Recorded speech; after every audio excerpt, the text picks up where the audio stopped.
शिक्षक और स्नातक एमएलसी चुनाव को लेकर आप देख सकते हैं समाजवादी पार्टी ने पूरी ताकत झोंक दी है।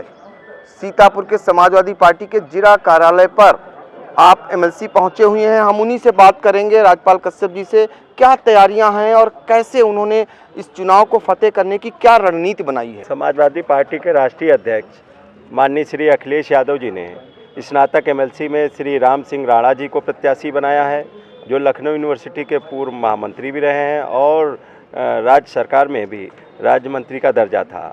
और दूसरे हमारे शिक्षक प्रत्याशी हैं चौधरी उमाशंकर पटेल जी।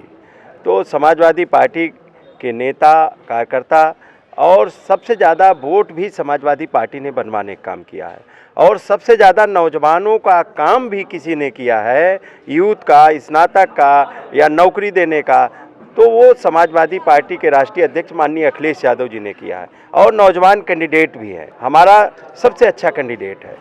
तो इसलिए हमारा पूरा तैयारी हो गई है। हमारे जिलाध्यक्ष जी, प्रत्याशी और विधानसभा वार और बूथ लेवल तक सब जिम्मेदारी तय हो गई है और समाजवादी पार्टी की तरफ लोग आशा भरी निगाहों से देख रहे हैं। और हम स्नातकों से और शिक्षकों से अपील करते हैं कि शिक्षकों का भी किसी ने सम्मान किया तो वो समाजवादी पार्टी ने किया है, चाहे वित्त विहीन शिक्षकों को दिया हो, चाहे शिक्षा मित्रों को दिया हो, चाहे स्कूलों में भर्ती करने का काम किया हो।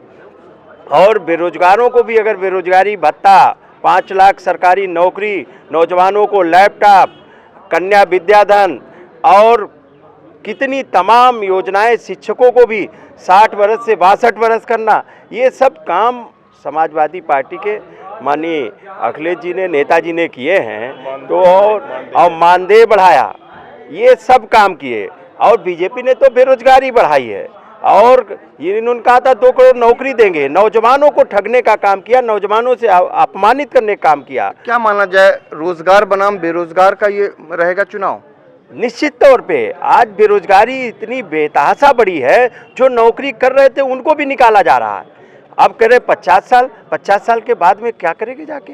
कितने लोग फैक्ट्रियों में नौकरी करते थे इस लॉकडाउन में, पहले नोटबंदी ने बर्बाद किया, फिर जीएसटी ने बर्बाद किया, उसके बाद में ये जो आपके कोरोना महामारी ने, आज लोग डिग्रियां लिए घूम रहे, गाँव में 2 वक्त की रोटी नहीं मिल रही है, मजदूरी नहीं मिल रही है, तो क्या करें। नौजवान पढ़ा लिखा डिग्री होल्डर घूम रहा।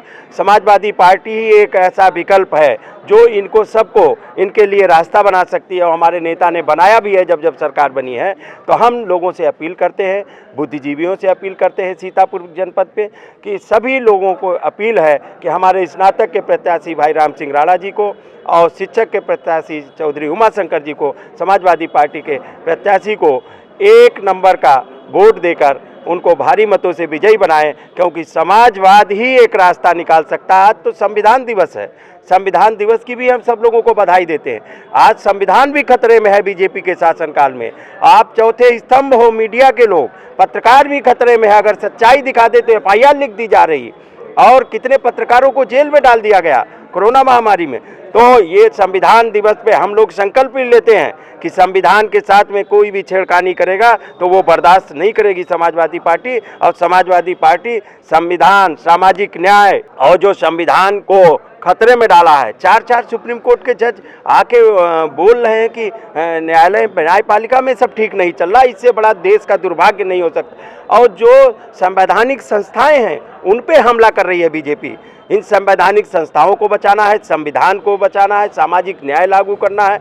और जो बेरोजगार हैं, पढ़े लिखे शिक्षित नौजवान बेरोजगार, शिक्षक, किसान सब परेशान हैं। धान नहीं कोई खरीद रहा, किसान का ही बेटा तो नौजवान होता है और उसका धान 800-900 रुपये में नहीं खरीद रहा। सरकार कहती थी आय दुगनी कर देंगे, आय दुगनी नहीं।